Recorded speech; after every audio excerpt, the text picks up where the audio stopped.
Hello. I'm not sure what happened there at the end. Hopefully that's all good still. It just kind of stopped and I was like, okay, what are we going to do now? Welcome everybody. My name is Noreen Smith. I am we're having all kinds of glitches already today.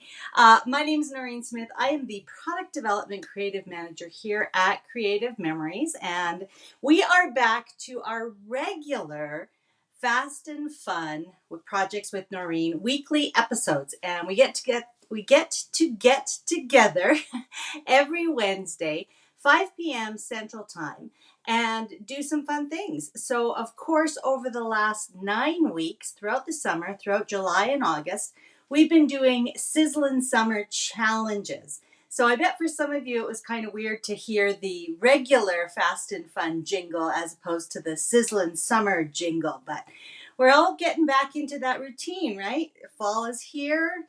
Well, not officially, I guess, but fall is definitely in the air in some places. The kids have gone back to school, in most areas.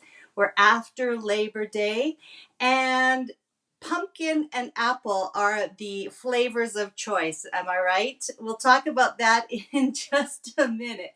But yeah, so here we are in the fall. Here we are getting back into our regular routine of fast and fun. But didn't we have a great summer? So much fun.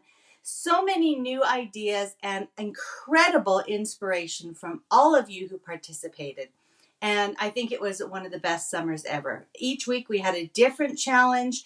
Each week we had a different deal. And each week we had two fabulous winners. So before we get on to our fall frenzy of fun, let's make sure we wrap up our Sizzlin' Summer with all of our prize winners. So you might remember, let me just flip over my slide here. You might remember that last week we talked about all things monochromatic, really. The idea that we can create incredible layouts with just one color, tints and shades of one color. And the prize pack, the deal and the prize pack were both the same. So we had the Vivid Melodies on sale. We had the Sort and Stash on sale. We talked about how we could, organize our single color embellishments. We did lots of fun stuff. And then I challenged you to create monochromatic layouts. So our winners for challenge number 9, Sizzlin' Summer 9, challenge winners, Brigitte Hines and Sabina Hogg. So congratulations, ladies. So nice to see those two lovely ladies win our 9th and final weekly challenge for our Sizzlin' Summer extravaganza. It's been so much fun. I know that I have had the best time coming up with ideas for you and then seeing all of your incredible interpretations, right? It's been so fun. And of course, I also challenged you to make sure that you kept up with all of the different challenges and to mark your challenges down on our Sizzlin' Summer color tracking sheet or coloring tracking sheet. And that was also something that you were supposed to post this past week so that you had the opportunity to win the grand prize. And if you remember, the grand prize is a $200 shopping spree. So that is incredible. And now with all of the fall products coming out that we're going to talk about today, whoever wins the final grand prize is going to have lots and lots to choose from. So are we ready? I need like a drum roll or something. I should have thought about this ahead of time and had some drum roll music. But our grand prize winner, who completed all 9 challenges and uploaded her finished color tracking sheet, is Lynn Wesson Philippe. Congratulations, Lynn. We are so thrilled for you, and we are so happy that you were able to participate in all of the challenges. So well done, Lynn. And just a note to all 3 of our winners today, Brigitte, Sabina, and Lynn. Someone from home office, probably either Nicole or Sonia, will be reaching out to you via email with all of the details on how to claim your prize. So thank you again. Congratulations to our 3 winners today and all of the winners throughout the summer. And congratulations to everybody for participating. I hope that you've come away with some great ideas that you can kind of, keep tucked away in the back of your mind and pull out whenever you need kind of a fun and different, something different to do. But as we move into the fall, of course, I want you to join me every Wednesday, because now we're going to get back into that regular cycle of looking at and thinking about some of our new product launches and playing with them and coming up with great, fast and fun and easy projects. All right. So I mentioned that it is fall, and I don't know about you. It seems to be very divided camps these days. You're either kind of that team pumpkin and you love all things pumpkin, pumpkin pie and pumpkin lattes, pumpkin flavored coffee and muffins and breads. Or you might be that sort of more apple cinnamon spice kind of camp, and you love, rich, warm apple cider and, apple pie and all of the delicious things that we make in the fall with apples. So I'd love to know which one you are. Are you team pumpkin or are you team apple? I know that I am a little bit more team pumpkin. But my husband is definitely more team apple. He loves all of the apple spices and cinnamon and those kinds of flavors. So we've got both in our house. So let me know in the comments below which team you are on. And I want to talk a little bit about that as we go through some of our products today that I want to share with you. Because no matter if you're team pumpkin or team apple, there's going to be a beautiful corresponding way to use the new, incredibly gorgeous, rich fall autumnal. It's just a beautiful collection, the new autumn harvest collection. So let me flip you over to my table. Let's take a look really quickly at some of these beautiful products. And then we're going to talk about using one of the new tools in particular and maybe take a little bit of a spin, whether you're team pumpkin or team apple. And I'm seeing lots that people saying, I'm both. Apples and cinnamons, apples and pumpkins. Apples for eating, pumpkins for decorating. It runs the gamut. So it's really interesting to see that. All right, so let me flip you over and let's have a look at all of these beautiful, beautiful products from the Autumn Harvest Collection.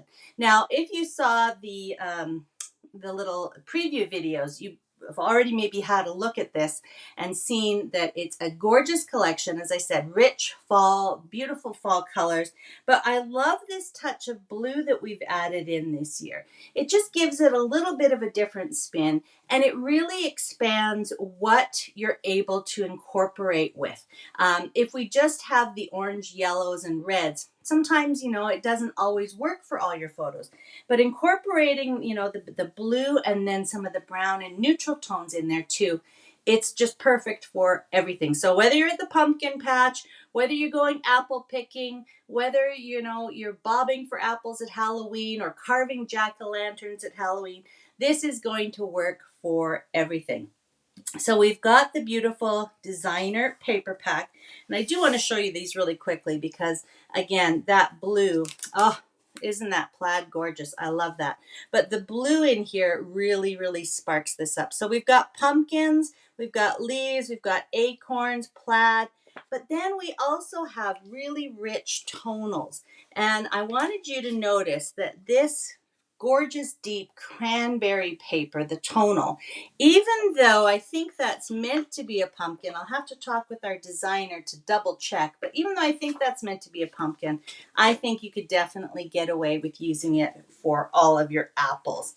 The cardstock colors that go with this collection, again, the cranberry, you can see it on the insert sheet here. So we've got cranberry, pumpkin, we've got the tangerine, canary, and then hot fudge. So all of those go beautifully. And although it's not on here, our blues will also tone very, very nicely with this.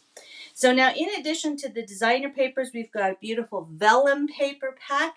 And again, look at that rich, rich blue kind of tonal leaves pattern. We've got the kind of a striated rust color, a really nice neutral, almost like a parchment, a little bit of a blue stripe, like a ticking stripe. And my personal favorite is always a plaid. So I know you can't see those great, but again, take a look at the vellum paper pack because they are perfect for layering with any of these designer papers. Then we've got the stickers, of course. We've got the icons, we've got the titles and the borders. And again, that blue is so fresh and fun. It just really, really makes the other colors pop. We've got the mat cards. And look at that little blue pumpkin. Isn't that sweet? Love it. So again, the little blue berries, the blue text, and then all of the additional sort of blue accents really make this collection come alive. And then I have all of the embellishments out there for you to see. The autumn harvest embellishments, I hope you can see that there's a touch of a copper metallic on some of these embellishments. So again, when you think about the color wheel, and we talked a little bit about that over the course of the summer, blue and orange are opposite each other. So adding the blue to all of these kind of orange tones, copper tones, that really makes them stand out and really pop. So I absolutely love it. I think this collection is gorgeous. I know I am going to get a lot of use out of it. Of course, there is the beautiful album. There's the 12 by 12 burnt orange album cover. And I've got it filled right now with the rich tones fast to fab pages. So again, you'll see the blues come through here. You'll see that kind of craft color, the cranberry for all your apples. There's that gorgeous craft and the dark hot fudge. So it's a really nice neutral collection, a little bit of that kind of rusty orange, coppery orange. And again, your photos are going to go on here just beautifully and with so little effort. But the thing that we're going to talk about today is the new pumpkin patch frame punch. And you guys love the frame punches. We love the frame punches because they are probably one of the most versatile of all of our tools. And we're going to play around with this, and I'm going to show you several ways to use it. We're going to cover the basics for those of you who don't know about the frame punches. But then I'm going to give you a couple of tips and tricks that are going to make this punch in particular even more versatile. And I just want to point out while we're looking at it closely, you can see that it's going to punch out kind of the ribs of the pumpkin. We've got a couple of little leaves there. And then we've got this little solid shape. And that's kind of the same thing as I was mentioning about the red paper. If you're Team Apple, I think you're going to get away with, with using that little punched out shape as an apple instead of a pumpkin. So let me just clear all of these away. And I'm just kind of watching the comments here. I've got a friend from Australia saying, of course, prefer apples in Australia. I'm not sure how many pumpkins they have in Australia, to tell you the truth. I don't know if that's a big thing or not. So, but I want to talk about how versatile this is, whether you want to do, again, the pumpkins or the apples. If you are a gardener, you probably have a couple of these pumpkins growing in your garden this year. If you have kids going off to school, of course, they're going to do pumpkin crafts. We've got an apple tree. We've got a pumpkin patch as well. So I've got both, as I mentioned. But here is just kind of a quick sneak peek at how the pumpkin patch frame punch creates a beautiful border. And then I'm going to steal one of my smaller frames just to show you that it also creates a beautiful all around frame. So that's why I say these are super, super versatile tools. Now we've had a snowflake frame. We've had kind of the sun frame. I'm thinking about all the other ones we've had. We've had the geometric frame punch, the dollop arch frame. So we've got lots of different styles of frame punch, and they all work the same, and they all enable you to make both borders and frames. So let's go through the basics of both. Let's start with making a border. Okay, so I've got a couple of pieces of cardstock here, pumpkin and the tangerine, and they're both cut to 3 inches. And I like 3 inches to start. You can see that there's quite a bit there left over after punching. But I like 3 inches to start because then I don't actually have to use what I call a handle. The 3 inches actually sticks out enough from the bed of the punch that I can see to line it up. So you can start with a full sheet. You can start with a smaller sheet. If you start with a smaller sheet, always have, I just happen to have orange Post-it notes today, but always have a little pad of Post-it notes handy, and we might need to use this a little bit later on, but you can just put the Post-it note at the edge of your strip so that you can actually line it up. So that's always a good thing to have. But I'm going to start with 3-inch strips today. Now, again, if you have not used a frame punch before, you'll see that they look a lot like border punches. The exception is, and the way you can always tell, is that there's 2 silver lines printed on the base. So all of our border punches have the 2 black lines printed on the front. You can also see them when you kind of look inside the spot where the paper goes. But you'll see the 2 black lines on the front. And then if you see 2 silver lines on the base plate, you know that you've got a frame punch, and it will let you do both. Now, how do you remember which one to use when? So my little trick of the mind or mnemonic device is borders start with the letter B, and black. Black starts with the letter B. So borders go and start at the black lines. Borders and black. So I'm going to take my, let's do this up. No, let's do it the same way so you can see. I'm going to take my 3-inch strip. I'm going to insert it into the punch onto the base plate here. And you can go either way. So you can put your strip in and line it up with the black line on this side, or put it in this way and line it up with the black line on the opposite side. And that's the way I like to do it. I am right-handed, and I like to hold my paper with my right hand. I've got it lined up here, as you can see. It's lined up with the black line. I like to hold my paper firmly against this little black this little back ledge, and then punch with my left hand. So I'm just going to go ahead and punch. And then I'm going to move the paper through the punch and out the other side. Now you can see that there's a little picture of the pumpkin on this side. There's a little picture of the pumpkin / apple on this side. So if you're moving it through this way, you're going to line up the punched paper with the picture of the pumpkin. How many P's was that? Good grief. The punched paper with the picture of the pumpkin on the base plate of the punch. So there we go. And then we can go ahead and just punch again and keep moving it along. Now, if I was moving it the opposite way, I would do the same thing, but I would line up that little apple / pumpkin, make sure that this punched design lines up with the punched, with the design printed on the base plate. Okay, so hopefully you get that despite all of my tongue twisting P's. And then you just keep going.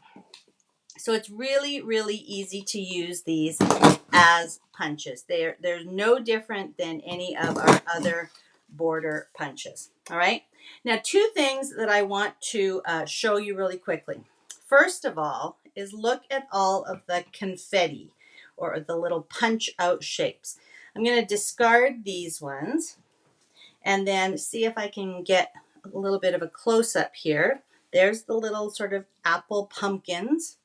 There's the little swirls. And then all of these little shapes here are actually the ribs of the pumpkin. So you can see that these were the pieces that punched out from the pumpkin. So you'll definitely want to save these. There's also the little leaf. I don't know if I can pick that up or not. And the smaller leaf as well. And the top of the pumpkin. So there is a lot of tiny little pieces that get punched out. So you may want to grab a little bag and keep all of these handy just in case you want to do some additional decoration. Okay, so I'm just going to put those off to the side. Now, the second thing that I want to show you about this punch is that it is somewhat directional. Even though you can use it either way, it definitely has a directionality to the design. So I think you can kind of see that the large pumpkin kind of is tilted one way. The little pumpkin apple is tilted the other way. And you definitely sort of get a skewed direction there. So that's just something I want you to know, because you may decide that you like all of, say you're going to make 2 borders and you want it to go across a 2-page layout. You may decide you want them all going exactly the same. Or if you flip it over, you can see now that the large pumpkins are kind of going at opposite angles. So you do get a few different looks just by sort of changing the direction. Here they are kind of leaning into each other. Okay, so do be aware that there is a bit of an element of directionality to these designs. But aren't they cute? They're just so, so sweet. The final thing I want to mention to you is that because of the detail, it is really best to have a tonal or a solid paper to really show it off. And let me see if I can just I'm just grabbing my Autumn Harvest papers here, just so I can show you what I mean. So here's a sort of a deeper tonal, and you can see that the shapes really show up quite a bit on there. Here's a little acorn sort of design, and you can see that it starts to get confusing. So you do want to try and have some contrast, and you also want to try and have contrast in color, but also a more solid or tonal sort of design. So again, this is an absolutely gorgeous hero paper, but you can see that your pumpkin details really kind of get lost there. So definitely kind of save some of your tonals. That would look pretty against the wood. Looks really pretty against this blue, I have to say. As much as I love that plaid, it's really hard to see the pumpkins there. But on the blue, gorgeous. Blue and orange. Blue and orange is my favorite color combination. So definitely think about that as you're starting to do your punching, because certain papers will work better than others. Okay, so we'll come back and use some more of those papers a little bit later on. All right, so that's our single punch. We can also do a gorgeous double punch. Isn't that lovely? I really like the look of that. And again, we kind of have that directionality. So let's talk about doing a double punch. So again, I'm going to start with a 3-inch paper, or a 3-inch strip of paper. And we're just gonna do the exact same thing. I'm going to feed it in. Punch. I'm going to go a little bit faster this time here, now that you kind of have the idea. And even though I've changed up my desk so that it doesn't jiggle quite as much, it does still jiggle on camera, so my apologies. My dad used to say it must be jelly because jam doesn't shake like that. There we go. Don't forget to hang on to all your little confetti bits. And then we're literally just going to turn it around, okay? Now you can also flip it, and then you're going to get kind of a little bit of a different pattern. So do experiment with that. But it's come out this way. We're just going to turn it around. And this is when you might need your little handle. So just take a Post-it note, line it up with the very edge, and this creates that little bit of an edge. So now you can match the edge of the Post-it note with the black line on the front of the punch. Okay, so it's just a little helper just to get you started. Now I can take it off, and then I just keep going.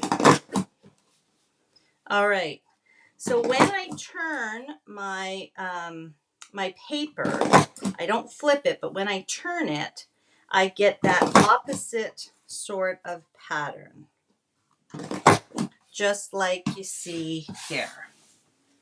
Move that debris away. Okay, and there's my little pair of just backing it onto another 3-inch strip. So again, that fun little pumpkin patch there creates a beautifully detailed double punch.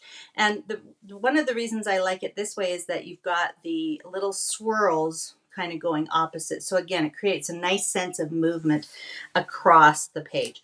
So, you know, if you had that and you're going to put it onto one of those, you know, much more detailed pages, you can see that having a solid backing will really help.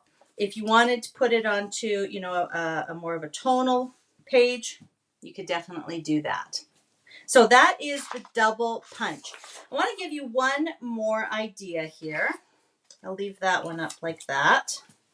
And that is an alternating punch. And this is kind of a freestyle sort of thing. So once you get comfortable doing, you know, your straight punch, and of course you can trim this as big as or as small as you want. It can be on the edge of a full sheet of paper. You know, when you've tried and practiced and determined how you like your double punch to go, give this sort of alternating punch a try. And this is made possible by exactly what we were talking about, this sort of diagonal or directional pattern. So instead of putting the paper into the punch, we're actually going to flip it over and we're going to kind of freehand or freestyle it.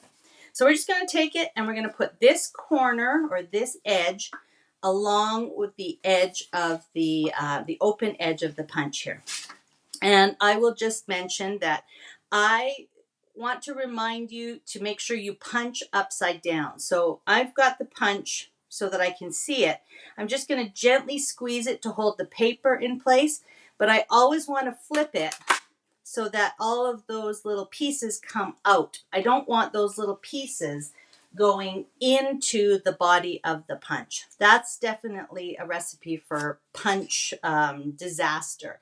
If the little pieces get jammed in there, your punch isn't going to function right. Okay, so I've just pulled my punch out. You can see the design. Now I'm going to turn my paper over and I'm going to use that solid edge against the edge of the punch housing. Okay. Flip it over. And so now you can see that my pumpkins are going in different directions. So don't worry about these little pieces. You can just pull those off or cut them off. So again, that's the direction I just pulled it out. I'm going to flip it over and do another one. Okay. Flip it over and we're just going to continue on down. And again, this is, you know, just a different way to use the same punch and get a little bit of a different look. I could use the pumpkin patch punch, you know, in several different layouts off the top of my head. There we go. We're a little bit, obviously didn't line it up really great, but there you can see that it's going to have a little bit of a different look here. So let's pull off these little bits. You can be a little bit more specific about it and cut those off. But now you can see the difference. So there's all of the pumpkin patches running in the same way. And here's where we've alternated them. And it just has a bit of a whimsical look. So I like both ways. I like it with the double punch. I like all of the different ways that I can use it for a border. Okay, so that's just 3 ways. And I know that as soon as a bunch of you guys have them in your hands, you are going to create some amazing things. And I know we have phenomenal advisors who are going to do things that, you know, you and I have never even thought of. So definitely keep your eyes open. A great way to kind of see what other people are doing is just Google pumpkin patch frame punch ideas. And then once you're in the, you know, your search results, hit images and you're going to see a bunch of different layouts and cards and ideas using the punch. Okay, so those are some of our borders. Now let's talk about the frames. And I had shown you a smaller frame just because it fit on the page. But the frame punch, because of the way the little extra lines are on the base, allows us to go all the way around a piece of paper. And this makes an incredible title page, base for a layout. It looks like you spent hours and hours, doing this, when really you've taken one punch and punched around the 4 outside edges. So this is what it looks like when you punch all the way around with a 12-inch page or paper. I've got some examples here for you, but where did they go? I had the other one. I put it down somewhere. Okay, I'm going to have to find it. This one is the 10-inch. I think it was the 8-inch that I showed you, and now I've misplaced it. Maybe not. Maybe this is the 8-inch. I'm sorry. 8-inch. This is what the 6-inch looks like. This is what the 4-inch looks like, a 4-inch square. And then I've just got a little 2 by 4-inch piece where I've just been able to cut the 2 ends. So you can see that when you take any square with even measurements, so 2, 4, well, not 2, but 4, 6, 8, 10, and 12, you get these incredibly detailed frames. So any of these on a page, again, my blue and orange combo, is going to be absolutely stunning. And then you can simply add a couple of photos. Maybe you're going to add a 4 by 4 and a 4 by 6. And that's going to set off your photos really, really beautifully. But one of the questions that I get a lot is, do you always have to use the even measurements? So the 12, the 10, 8, 6, and 4. And if you want an even frame around an outside of a paper piece, then yes, you have to use even numbers. But you can use, for example, a 6 by 8. And a 6 by 8 frame will actually work perfectly. A 6 by 8 piece of paper, once you punch it, will actually work perfectly to frame a 4-inch by 6-inch photo. So you can mix and match your even measurements. So I do really like that. And that's always a beautiful way to really highlight a special photo. But I also want to show you a couple of ideas for using some uneven measurements. Now, in order to do that, you just kind of have to think about the way that the punch works. So the punch area itself is 2 inches. So when you think about it, and let's take the 12-inch here as an example, we've got 1, 2, 3, 4, 5 punched shapes across the top. So that's 10 inches. And then you can see that there's no punch in those little corners. And that's because it leaves a 1-inch little space at the edge of each row, or the edge of each edge, to be able to turn it. So basically, the reason that these silver lines are placed here is to allow you to have that tab. So let's go ahead, punch another hot fudge one so you can see. And to start a frame punch, you can always go to the line printed on the base plate, but on either side. So again, just like the border, just like starting a border, you can start on either side. I also like to start this way because, again, I like to use my right hand to hold my paper in place. And then we punch. So you can see this little tab. I don't know what to call it. If you've got a better idea than a tab, please put that down. Tell me what you call it. And you can see that I've punched 3, 4, and now 5 times. Notice that the edge of my paper here is basically at the other printed line, okay? So when I take that out, I've got this funny sort of shape with 5 punches and 2 1-inch tabs.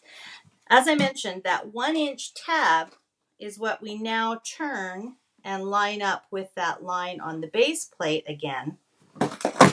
And when we punch, that little 1-inch square comes off, and that's how we get the beautiful corner, okay? So that's how we get that whole entire corner to work.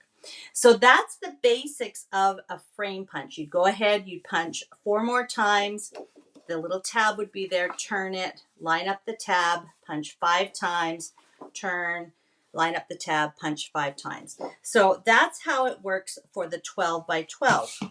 Knowing that, you didn't know this was going to be a math quiz today, did you? But knowing that, that's how it works for all of the even shapes. So this started out as a 10 by 10. So we've got 2, 4, 6, 8, and then we've got 1 inch on either end. Same for the 6, right? We've got 2, 4, 6, this was 8. 8-inch square. So we can punch 3 times, 2, 4, 6, and then there's 1 inch on either end to make the 8. Then the 6, okay, we're able to punch 2 times, 2, 4, and then 1 inch on either end.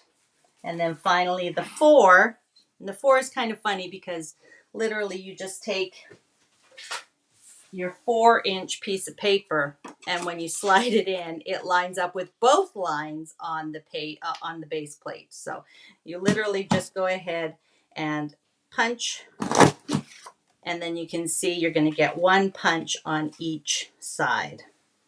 So 1 punch, 2 inches, and then we've got the 2 1-inch tabs. So hopefully that helps you understand the sort of the math or the mechanism behind the frame punch.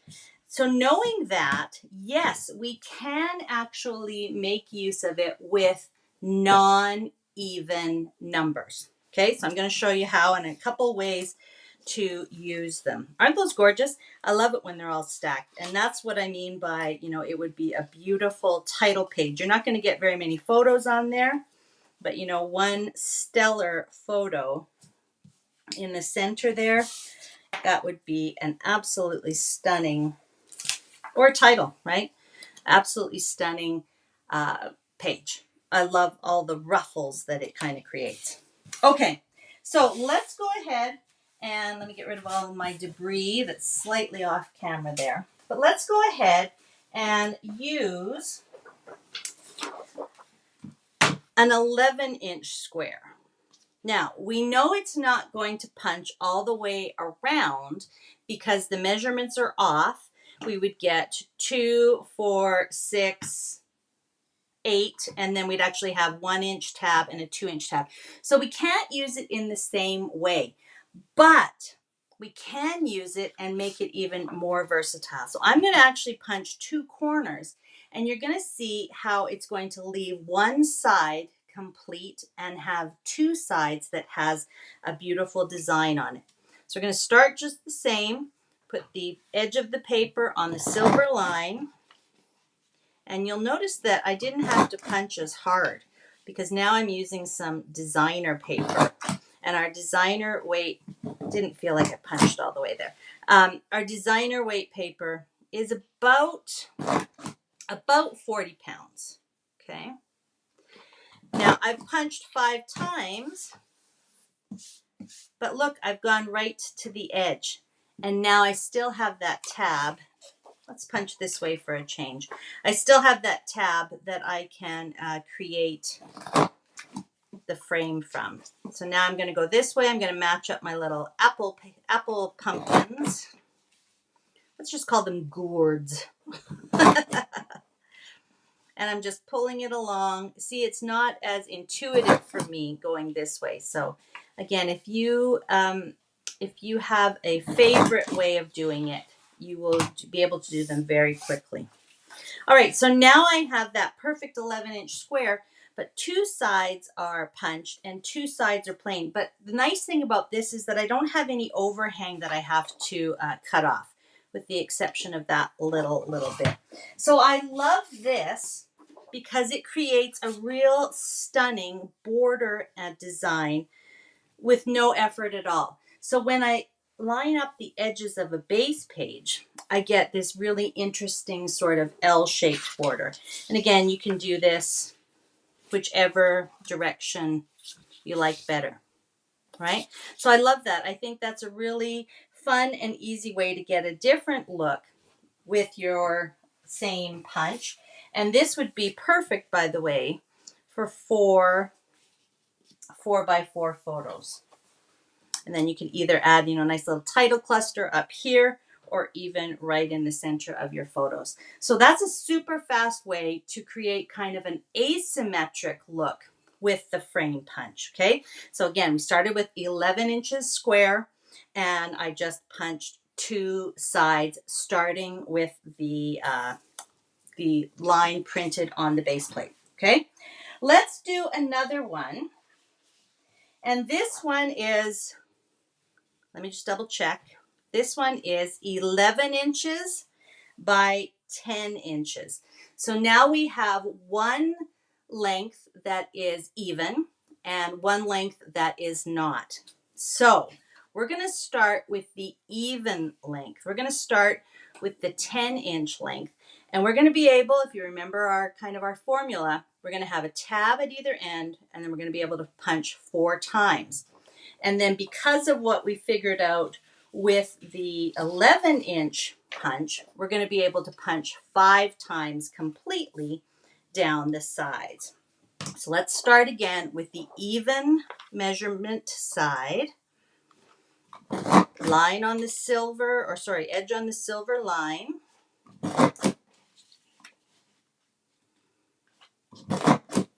We're going to be able to punch 4 times.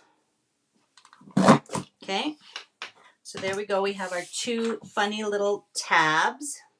So we'll go ahead and just finish this off. We'll be able to punch 5 times down the 11-inch side.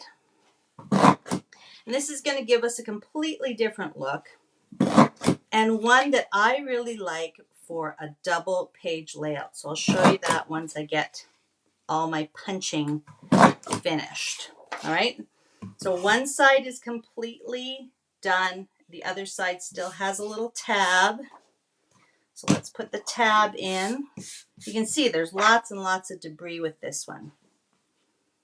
Okay. This feels backwards to me, but let's go this way. Match up the gourd, the apple pear, or the apple pumpkin shape. Notice I'm a lot slower too with doing it the opposite way. Last one. Okay. So now I've got this interesting shape. You might be able to see it better like that for right now, with a straight edge. And what I'm going to do is I'm just going to take a paper and I'm going to line up again the straight edges. So isn't that a nice shape? Because now I get that border all the way around. And if I match it up with another paper that I've done in the exact same way, then I've got a stunning layout that kind of creates a frame around a larger area where I can actually fit 4 full-size photos. Isn't that lovely? I really like the look of that. For a 2-page layout, that is stunning. I love it. So again, I would probably put my title kind of up here, maybe a small embellishment cluster at each of the corners, and then it just kind of goes all the way around that beautiful frame. So I think those are really unique ways to use your frame punch that are not dependent on having, that even square frame. So you can get the look of that larger frame by punching 10 by 11. And you can have that really interesting sort of border, L-shaped border, by punching 11 by 11. So again, I see a comment there. So with this one, the red was 11 inches square, and we punched on 2 sides. And in this one, the brown paper was 10 inches by 11 inches. And we started by punching on the 10-inch side so that we'd have a little tab on each side to create the frame. So this is sort of like a 3-sided frame. And the other one is kind of like a 2-sided frame, right?